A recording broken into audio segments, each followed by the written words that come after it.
Important thing is you're all right. Good health, the most important thing. More than success, more than money, more than power. 50 years ago, The Godfather Part 2 was just hitting theaters nationwide. The Oscar-winning film catapulted an unlikely newcomer to movie stardom, Lee Strasberg. His success came from a trademark method of preparation, still an influence in the acting world, even decades after his death, thanks to Lee Strasberg's Institute, with campuses in Los Angeles and New York City. Its alum include dozens of Hollywood and Broadway stars. Our team was invited inside the Institute to learn more about the Method Man. You go through the whole body, inch by inch, relaxing each part of the body. It may look like these acting students are exhausted, but class has just begun. And just let everything go. You're breathing and relaxing. We examine ourselves. It's a lot about a self-examination, self-reflection. Where do I hold my tension? Lola Cohen teaches at the Strasberg Institute in New York. We ask the students to make a list. How am I like the character? How am I different from the character? When you're different from the character, you have to supply a reality that will reveal the inner life or the psychology of the character. To supply that inner life, Institute founder Lee Strasberg developed a training program based on the work of Russian theater great Konstantin Stanislavski, known simply as the Method. But what is method acting? So method acting is using your own experience to be truthful and alive in the moment. That's it. Lee's son David is the Institute's artistic director. I do think there are special talents in the world, but I also think that anyone who follows the process will get better as an actor. You can actually train muscle memory that responds really, really fast and consistently. Dozens of stars studied Strasberg's method at the Institute, from Scarlett Johansson and Lady Gaga to Chris Evans and Miles Teller. I think there's a lot of approaches and techniques and ways to teach acting, but for me, this was the right approach. You're late. Highway was jammed with broken heroes on a last chance power drive. Michael Imperioli, perhaps best known for his Emmy-winning turn as Christopher Moltisanti on The Sopranos, began his career at the Institute. You're not a method actor just because you're staying in character all day. A method actor is someone who's trying to make these imaginary circumstances real. He knew how to get any actor or actress working on themselves. Dominique Chianese co-starred with Imperioli on the show. You may run North Jersey, but you don't run your Uncle Junior. Hyman Roth always makes money for his partners. And played a key role in The Godfather Part 2, Johnny Ola, the right-hand man to Lee Strasberg's Hyman Roth. Working with him was really wonderful because he was very supportive of me as an actor. It was his first time on the big screen. I always knew where my cue was on the stage, but on the film, somebody forgot to tell me to make an entrance. We never met. Johnny Ola. I expected somebody to say, we're going to do the scene now. All of a sudden, I hear screaming out, "Where the hell is Johnny Ola?" They had to do the whole thing over again. And Pacino has a sense of humor. When they finally did the scene, he said, "Dominic, that was some entrance." Though Chianese wasn't the only latecomer. The sort of cherry on the sundae in Godfather Part 2, of course, is that Lee Strasberg makes his film debut. This is the business we've chosen. I didn't ask. Who gave the order? So you actually see the great teacher of method acting himself act on camera for the first time. Isaac Butler is author of The Method, How the 20th Century Learned to Act. We met at New York's iconic bookstore, The Strand, one of Strasberg's favorite hangouts. Is there any film more tied to The Method than The Godfather Part 2? Both of the first two Godfather movies are incredibly important to the history of method acting. All the pieces come together in those films. The cast was led by Strasberg's protege, Al Pacino, and his contemporary Robert De Niro, as well as Marlon Brando, who took the method mainstream in the 1950s. I could have been a contender. I could have been somebody. This is a revolution taking place on camera. And there were a series of people around who were able to say, I could tell you how he did that and I can teach you how to do it. Many thought Brando was taught by Strasberg at the Actors Studio, the elite workshop he led for decades before starting the Institute. The only requirement for membership in the Actors Studio is talent. But the Don was the disciple of a rival guru, Stella Adler. She and Strasberg had both been students of Stanislavski. Strasberg's approach is you're going to dig deep into yourself, you're going to find the truth within yourself through a bunch of exercises and work, and it's going to come out. Stella Adler's is let's look at the text. Let's look at research into how the character would have lived, their external reality and stuff like that. Let's combine that, and then yourself will elevate to fill this vessel that you have filled. Those personal truths continue to be seen in the Godfather series. So my dad was an immigrant, and my dad came here on a boat, like probably in steerage, right? As like a 6-7-year-old boy through Ellis Island. They used to check you for like diseases and all this kind of stuff, and I guess my dad had pink eye, right? You know, the infection, which is highly contagious. And they drew an X on his back. Nurse. And they took him away from his mom. You know, you're 7 years old, don't speak the language in New York.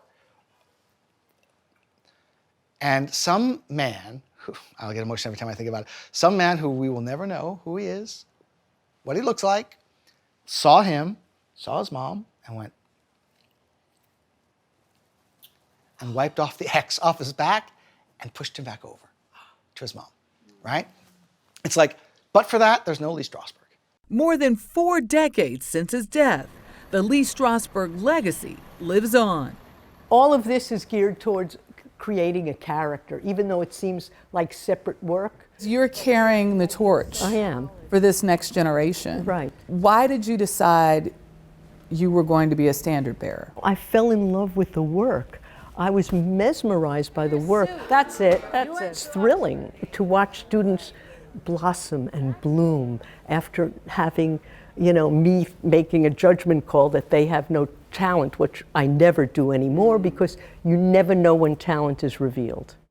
And there it is. But really, the proof is in the pudding. Think about it. Charlize Theron, Jack Nicholson, Hilary Swank, Dustin Hoffman, Natalie Portman, Robert De Niro, all Oscar winners. But I love what Michael Imperioli said. He's like, look, if it works for you, use it. Right. And the method is like his means. As a former theater kid, you always heard about it. It was such a cool piece, Michelle. Thank you.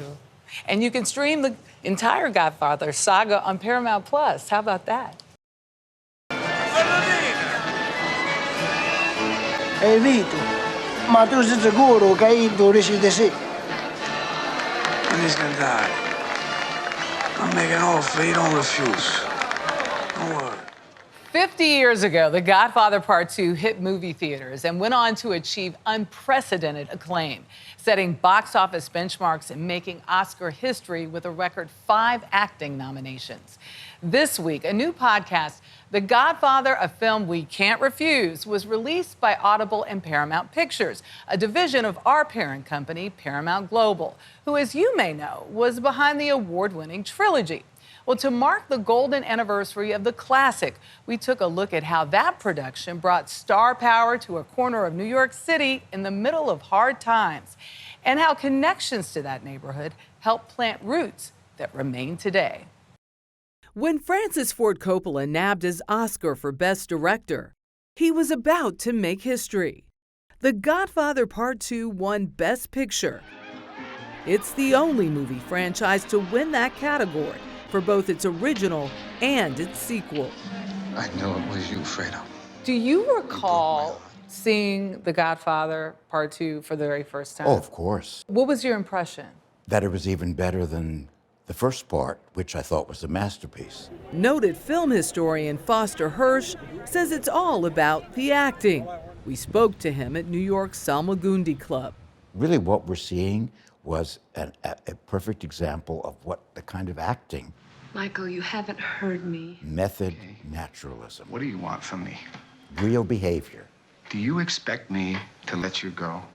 Coppola relied heavily on that technique and those who practiced it, stars Al Pacino and cast newcomer Robert De Niro, along with the champion of method acting, famed acting coach Lee Strasberg.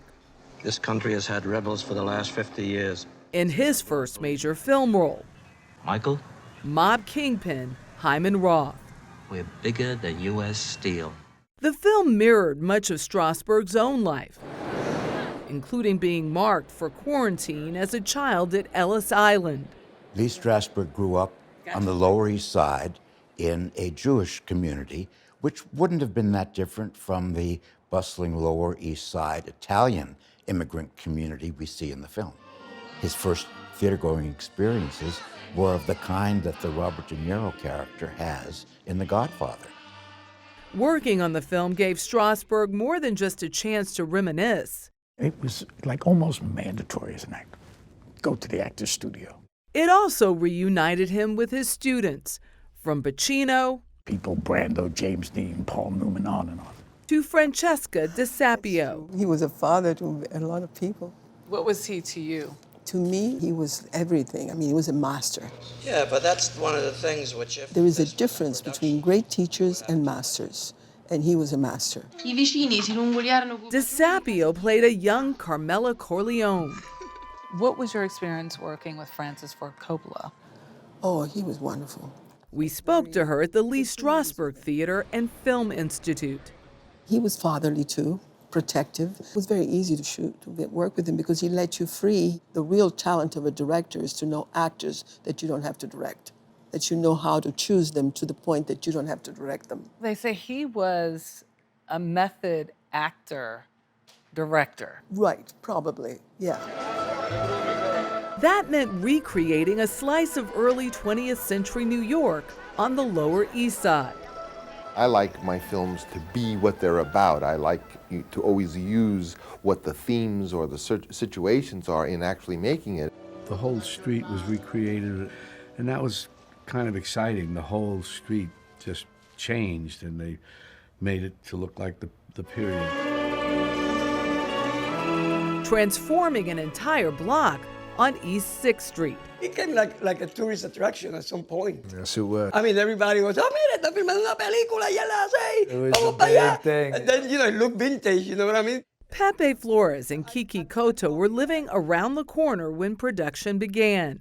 They're still fixtures at their local social club, La Sala de Pepe. My first apartment on 3rd Street was $75. The bathroom had, you remember The Godfather, when Michael, they put the gun in the Yes, yes. the tank was up high. My bathroom had that without the gun. Without the gun. The production seemed to be a breath of fresh air. Seeing people dress, like from the 20s or the 30s, the horse-drawn carts, people, acting, different from what we are usually see over here. We used to run out of school. We would stand by the police guard to see what was going on. It was a big attraction for a 13 or 14-year-old to see something like that. You can't work on this level without the cooperation or at least the goodwill of the people who live here. But the film unwittingly sparked controversy, all laid out in Mark Kitchell's 1975 documentary, The Godfather Comes to 6th Street. I say, I'm from the block, I'm half Italian, can I get in the movie? Ben Sindanfoley No. Kind of get the feeling you're... and Lynn Pentecost And we're really getting a raw deal. led protests in '74 because they say producers ignored an agreement to hire residents from their neighborhood. They didn't deliver. They didn't keep their promises. We weren't naive about in negotiating with the film company. And I realized, we're going to have to take off the gloves on this one, and we did. The demonstrations briefly stopped production. Came down from my apartment one day, and he's standing there, and he said, "Are you the guy shutting down my movie?" Yeah, Mr. Coppola, I did that. I'd shut it. I'd do it again. Until Paramount made the Block Association an offer I'm making an offer you don't refuse. they didn't refuse. $5,000. Money spent planting trees. We became, one of the first blocks to have trees on the Lower East Side. Some of them are still there, and we're very proud of that. We changed life down in these here parts. Spreading roots that helped grow a green movement in a once neglected part of the city. Quite a legacy for a production that over 50 years has left an indelible mark on cinema. I mean, the acting in this film is unbelievable from beginning to end. We don't see its like anymore. We just don't. You don't think so? No, I don't. Tell me a performance as good as Brando, Pacino, and De Niro in The Two Godfathers. You're gonna have to give me some time to think about that. But I'll come back at you at some later date. Okay. How about that? I tell you, I never heard the story of the trees on the Lower East Side. Yeah. That was fascinating to learn about, the documentary. But such an unprecedented film. 11 nominations, 3 in the Best Supporting Actor category alone, including Lee Strasberg, of course. Robert De Niro won. And this film, it outperformed the original. It won 6 Oscars.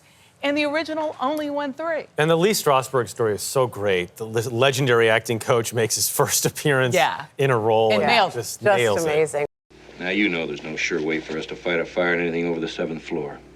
But you guys just keep building them as high as you can.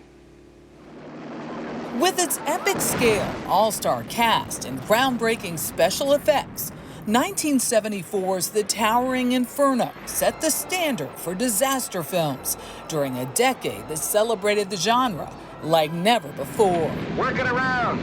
Up there. The action takes place at the world's tallest building, which catches fire on its opening night, Gotta move all these people out of here. trapping a group of A-list partygoers on the highest of its 138 floors. The film was so big, it took 2 studios to finance it and featured a huge ensemble cast that included some of the biggest names of the day: Paul Newman, Steve McQueen, Faye Dunaway, William Holden, and Fred Astaire, who won a Best Supporting Oscar for his performance in the film. And on Monday, the trailblazing movie marks the 50th anniversary of its release.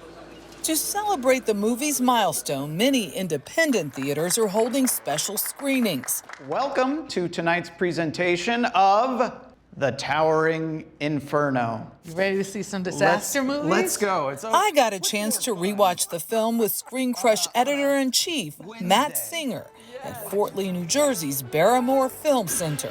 Irwin Allen's production of... Irwin Allen was like the king of disaster The movies. master of disaster. Towering Inferno. I mean, like you said, one of the ultimate disaster movies and the most successful. It was the #1 movie of 1974. Look, Steve McQueen, Paul Newman, uber stars. They almost didn't make the movie together because they couldn't decide whose name will be first. So who won out? I can't recall. Well, they invented a billing that had never been used in movies before. And that was their solution, one a little lower on the left, a little higher on the right. The Towering Inferno earned a whopping $200 million at the box office. This is real water, real fire. There's no green screens here.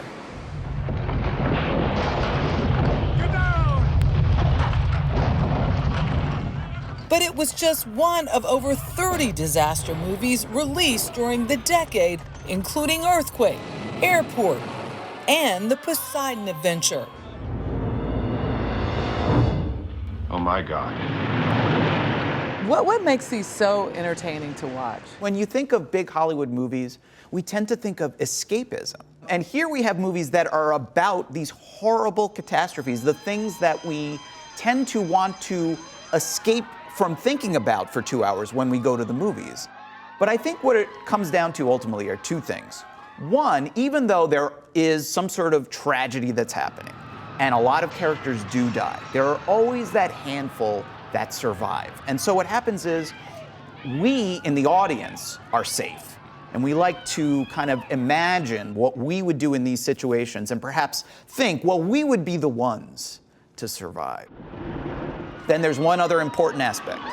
They have tons of special effects and they have tons of movie stars.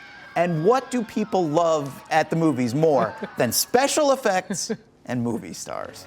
Disaster movies got their start in the silent era, when films like 1901's Fire enthralled audiences. By the 1950s, Godzilla and invading aliens were doing the damage. Don't go in, Jen. This won't do any good. It's the most horrible thing I've ever seen in my life. You'll kill yourself for nothing if you explode that bomb. 20 years later, Airport and its increasingly silly sequel saw the genre inspire some serious parody, like the movie Airplane. Surely you can't be serious. I am serious. And don't call me Shirley.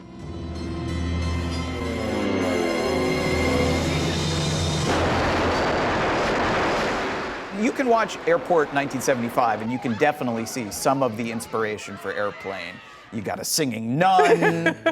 Would you take better care of yourself? Just the most absurd scenario with an airplane that is flying, has a giant hole in it, but it's still flying straight, and there's no pilot, and the stewardess has to take over. There's no one left to fly the plane!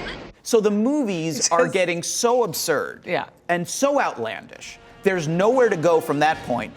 You can't help but laugh at them. People had had enough. And that was when they sort of died out for a while.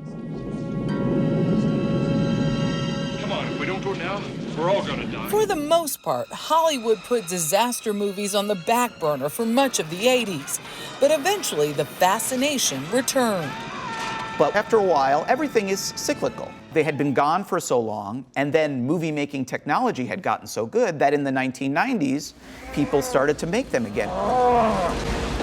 What was that big comeback film? Well, the big ones were really movies like Twister, Independence Day, and then the biggest of them all was Titanic, which is, we don't necessarily think of that as a disaster movie because it is the ultimate disaster film. It really is.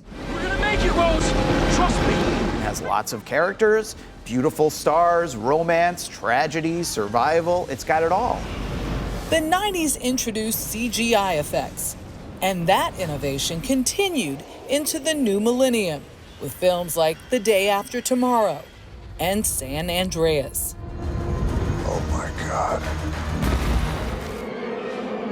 As for Matt Singer's favorite disaster title, boy, if you want to watch a bad disaster movie, like you're in the mood for something really silly, you're not gonna find much sillier than The Swarm. It is a disaster movie about killer bees. The killer bees are coming! Everybody get inside! And Michael Caine, he just looks so miserable. He looks like he's looking off camera for someone to call cut. But I have to speak to him, and I mean right now! He is just so angry, not at the bees, at himself for being in this movie.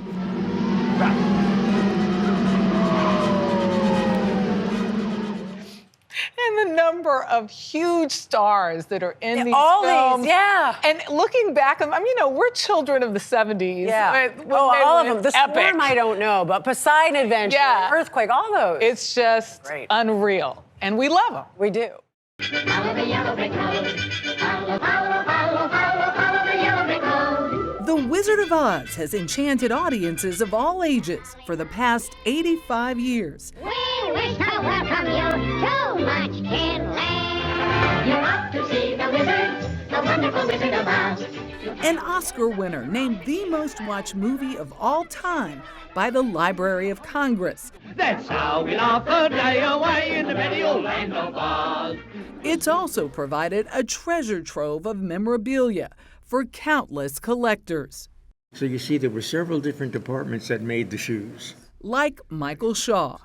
The former child star is parting ways with several hot ticket items going up for bid next month, including what many consider the holy grail of Hollywood collectibles, Dorothy's ruby slippers, worn on screen by Judy Garland herself. Culturally, I think the ruby slippers are the most important film artifact in the world. Joe Maddalena is the executive vice president of Heritage Auctions and one of the world's leading authorities on the ruby slippers. They represent hope. People are in awe because so many people, millions and millions of people identify with that movie, right? And there are very few things that bind us, and that's what makes them so special. they're just magical. Then close your eyes and tap your heels together 3 times. In 1938, MGM Studios had 7 pairs of them, all size 5.5B. But how much would you estimate they cost to make? $75 Back then? back then. That was a lot of money back then. But they had to be made by hand. You know, you're talking about studios, unions. They were made by Western Costume. So the shoe itself was a off-the-rack shoe, and then they would take into Western Costume. You know, these were done by hand. But of those 7 pairs, only 4 are known to have survived to this day. 1 pair is on display at the Smithsonian's National History Museum in Washington, D.C. Another's at the Academy Museum of Motion Pictures in Los Angeles. A 3rd pair was purchased by a private collector. And the 4th pair, now up for auction, is currently the property of Shaw. To say you are a Wizard of Oz uber fan would not be overdoing it. No, I'm a curator of The Wizard of Oz that wants to keep the magic of that film and everything about it alive to people because it means so much. Shaw's ruby reds, obtained from a former MGM wardrobe man, are also famous in their own right. They made worldwide headlines when they were stolen from the Judy Garland Museum in Grand Rapids, Minnesota, while on loan from Shaw in 2005. They're gone. Someone had smashed through the back door at night. The police said they were in and out in 2 minutes. They grabbed the shoes and took off. Literally, my knees buckled when I got the news on the telephone. The shoes remained missing for 13 years, despite having a $1 million reward. Under the rainbow. Until 2018, when the Grand Rapids Police Department, with help from the FBI, finally recovered the stolen slippers after a sting operation. It's like welcoming back an old friend. The schnook that did steal them thought he could get the reward money if he took them right to the FBI. Now, 6 years later, Shaw has decided to part ways with the ruby slippers for a second time. Will it be hard for you to part with them? No. I'm hoping that whoever buys them has the courtesy to loan them to a museum or put them on display somewhere where people can enjoy them. I mean, look at them. They're fantastic. And ironically, one of the museums vying for the shoes is the scene of the crime, the Judy Garland Museum, which has started a fundraising campaign to prove there's no place like home. There's no place like home. There's no place like home. But how much will the museum have to collect in order to put up the winning bid? You're expecting these to go for $3 to $5 million, but I mean, it's hard to tell. Right now, they're at $1.1 million on our website in pre-bidding. So I would not be surprised if they brought 3 to 5, but they could bring 10. I mean, they're so incredibly important. The original Game of Thrones TV series came to an end more than 5 years ago. But now, fans have a chance to call part of the hit fantasy series their own. Heritage Auctions opens bidding on more than 2,000 props and costumes from the show this month. We visited their New York City gallery for a preview of the sale. Culturally, Game of Thrones is, you can make arguments. You could say Star Trek is super important, obviously, right? But Game of Thrones is right up there because you have this amazing storytelling. Joe Maddalena is the executive vice president of Heritage Auctions. Remember, week after week, we were glued. We were waiting for that next week to find out what happened. We talked about it in society. Next time I see you, you'll be all in black. It was always my color. Heritage spent over a year curating all the items for the auction in Northern Ireland, one of the shooting locations for the series. So for the last 5 years, all of these amazing things have been in Belfast, Ireland, in an archive. And we work closely with the HBO team of archivists to curate this auction. So this is coming straight from the archives. The auction, which takes place October 10th through 12th, features 900 lots of props, costumes, and memorabilia from the series' 8 seasons. You can bid on everything from dragon eggs to suits of armor, royal gowns, even a replica of the Iron Throne itself. Madalena gave us a sneak peek at some of the auction's most sought-after items, including the signature ensemble of Tyrion Lannister, worn by actor Peter Dinklage. When you look at these, the detailed, the hand-stitched leather, I mean, I would expect a costume like this to bring $20,000 to $30,000 at a minimum. The infamous shame bell. When Cersei Lannister was imprisoned and had to do the walk of shame, and she would walk naked through the streets and it'd be shame, shame, shame. The bidding for this is already, I think, at $10,000. A key prop, it could bring $50,000. Sword, sword, sword, sword, sword, sword, sword, sword. And finally, the holy grail of the auction, the sword wielded by the series' main character, Jon Snow. The workmanship, the craftsmanship, this is a weighted sword. Probably weighs, 6 to 8 pounds. Probably will be the most expensive thing in the auction. I wouldn't be surprised if this broke $100,000. I'm sorry I wasn't there when you needed me. You were exactly where you were supposed to be. To help promote the sale, Heritage invited Game of Thrones star Isaac Hempstead Wright, who played the character of Bran Stark, to check out the collection. It's pretty crazy to actually see them again. I didn't think I'd ever see this again. Bring back a lot of memories, good and bad. But yeah, pretty crazy. I spent most of my teenage years in that funny outfit. And of course, we couldn't resist asking Wright what item he'd like to bid on at the auction. If I could have anything here, I should probably say one of my props, but to be honest, I think it would be a sword, because I never got a sword through the whole show. All I wanted was a sword. Impossible to believe. Universally in the studio, I believe, the shame bell. That's what we're gonna That's go in the control room. Our bosses would like that for the us. shame bell. But I have to say, we aren't throne heads. No. To be clear, No. Cindy, what would you get? She said, our floor director Cindy is, and she said the shame bell. Come on, how good is that? Shame on you right now. Right now. Not interested. Your locks are gone and the treaty is signed. Good work. Zed, what about that position you promised me in Men in Black? Still working on the Alien Affirmative Action Program. I'll keep you posted. Wait a minute, that's not what you promised. That was not CGI. Moviegoers gasped back in 2002 when they saw Michael Jackson's cameo in this, Men in Black 2. But getting the king of pop to deliver his lines correctly presented a real challenge for director Barry Sonnenfeld. Sonnenfeld shares that story and many more, both strange and hilarious, in a new memoir, Best Possible Place, Worst Possible Time. Meg Oliver got a chance to meet up with the director as he launches this new book. Good morning, Meg. Errol, good morning. Barry Sonnenfeld has proved himself as a master storyteller on the screen. And as we found out, he can spin a good yarn about the movie business and has no problem taking on Hollywood heavyweights.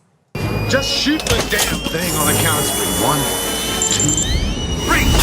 2, 3. From science fiction to the supernatural, Slow down! It's terrible when you stutter! Barry Sonnenfeld's movies have grossed more than $2.5 billion worldwide. He has an 80-foot tarantula. Yes, well, I was coming to that. There was absolutely no chemistry between Kevin Kline and Will Smith. Attracting moviegoers has never been a problem.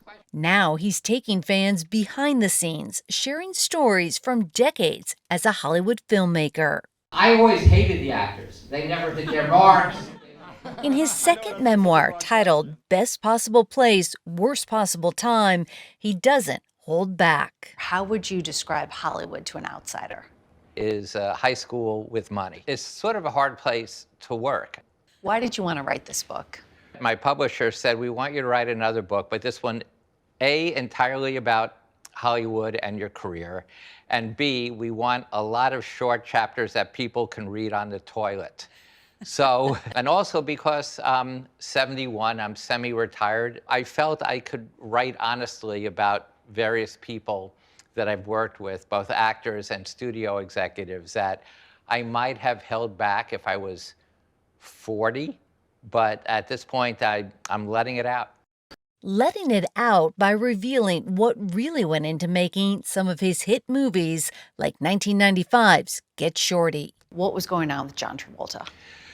I have never worked with any actor that loved being a movie star more than John Travolta. Ray Bones took my coat? No, he didn't take it. He borrowed it. Unfortunately, John's strength is not in memorizing. We ended up using cue cards with John.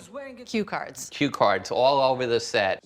A solution that didn't sit well with Travolta's co-star, Gene Hackman. In fact, one day John said to me, we were shooting, and John said, "Where are we starting from, Barry?" But Hackman would say, "Right there, John, right where your cue card is." I make this look good.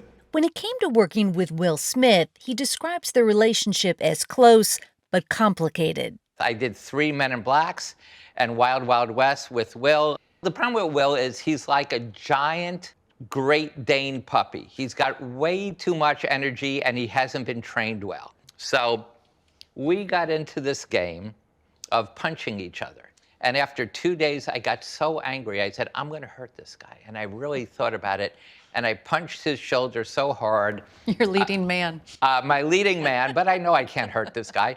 I broke my 5th metacarpal in 5 places. Would you consider him like a brother? Yeah, I would consider him a brother. I'm an only child, so I don't know what a brother would be like, but it would probably be someone who punched me a lot. Sonnenfeld's memoir takes readers through his career, beginning as a cinematographer on the Coen brothers' debut, Blood Simple, to working his way up to A-list projects like When Harry Met Sally. Oh, God. Oh. I'll have what she's having.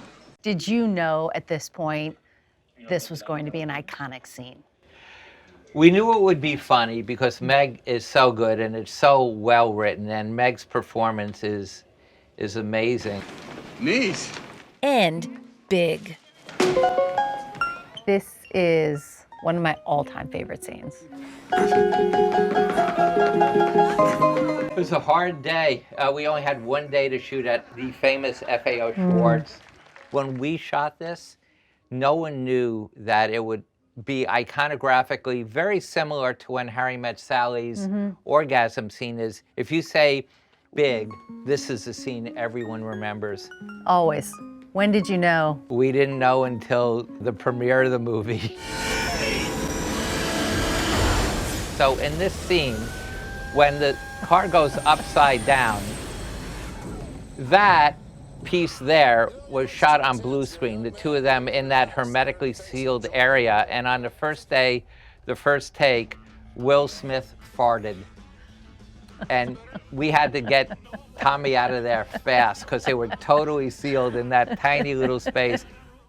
Sonnenfeld doesn't shy away from his tangles with industry insiders, including how he lost out on directing the mega hit Forrest Gump.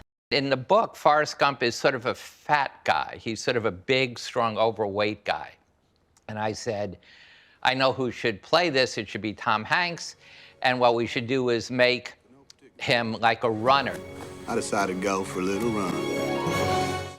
Hanks loved it. But Sonnenfeld clashed with the studio executive and left Gump before shooting began. What I should have done was given up directing Gump, but kept my name on it as a producer so I could have an Academy Award statue. But Forrest Gump won a lot. Forrest Gump was nominated for 12 Academy Awards and won like 6 or so. And how much credit did you get? I got no credit. I didn't have credit on the movie, which I should have, and I blame my idiot agent at the time for that. How hard was that? It was incredibly hard. My wife, who's the genius of the operation, always says you can't look back. You know, because if we had done Gump, we wouldn't have been in LA, and I wouldn't have then been there when we had a chance to adopt Chloe, our 3rd child. So it's all for a reason. A philosophy he tries to live by to this day. What are you hoping readers walk away with?